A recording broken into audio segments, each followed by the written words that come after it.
Et que tous ceux qui sont bourrés comme moi... Lève le doigt. Lève le doigt. Lève le doigt. En Europe, on se murge la gueule pour oublier ses malheurs ou célébrer quelque chose depuis l'invention de l'alcool a priori. Et si auparavant pas de téléphone portable pour immortaliser ces moments plus ou moins glorieux, heureusement les artistes étaient là pour garder une trace. Par exemple, certains Romains et Romaines partaient complètement en vrille pendant les Bacchanales, une fête religieuse en l'honneur du dieu du vin Bacchus. Des fêtes tellement intenses et orgiaques qu'elles finiront par être interdites et même réprimées. Par la suite, les enluminures sont parsemées d'images de célébrations qui sont de plus en plus présentes à la fin du Moyen-Âge. Des banquets, des mariages, des joutes, des solos de violon tellement intenses qu'on en fait du breakdance. Bon, en vérité, c'est Salomé qui fait une danse un peu érotique devant le roi pour réclamer la tête de Saint Jean-Baptiste, donc c'est moyen joyeux. Mais a priori très efficace, puisque finalement, elle l'obtient, cette tête. Mais c'est à la Renaissance que la fête devient un sujet à part entière. Pour les artistes, c'est une façon d'illustrer des moments de joie, de se confronter au mouvement grâce à la danse,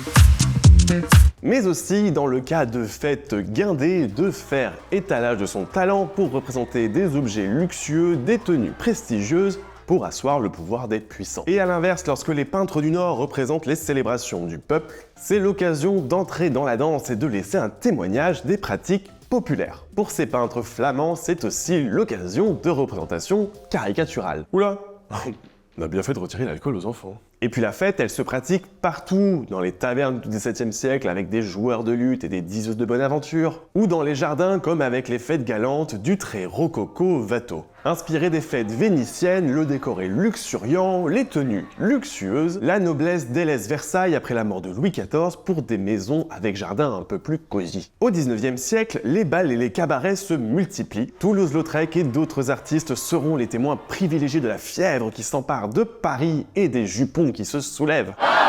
À côté de ça, les guinguettes ne désemplissent pas comme en témoigne cette toile de Renoir. Regardez-moi ces bobos parisiens qui s'entassent en terrasse pour siroter un spritz entre start-upers. Et si vous craignez de croiser votre ex, ce connard qui pourtant sait parfaitement que vous avez l'habitude d'aller au Rosa Bonheur le dimanche avec vos potes, eh ben on va faire la fête ailleurs. En famille par exemple.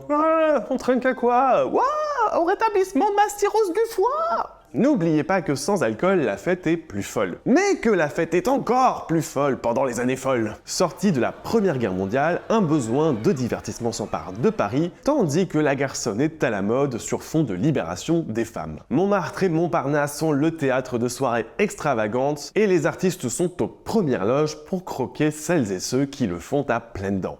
Oh mais dis donc, mais elles ont l'air très bonnes copines ces deux-là.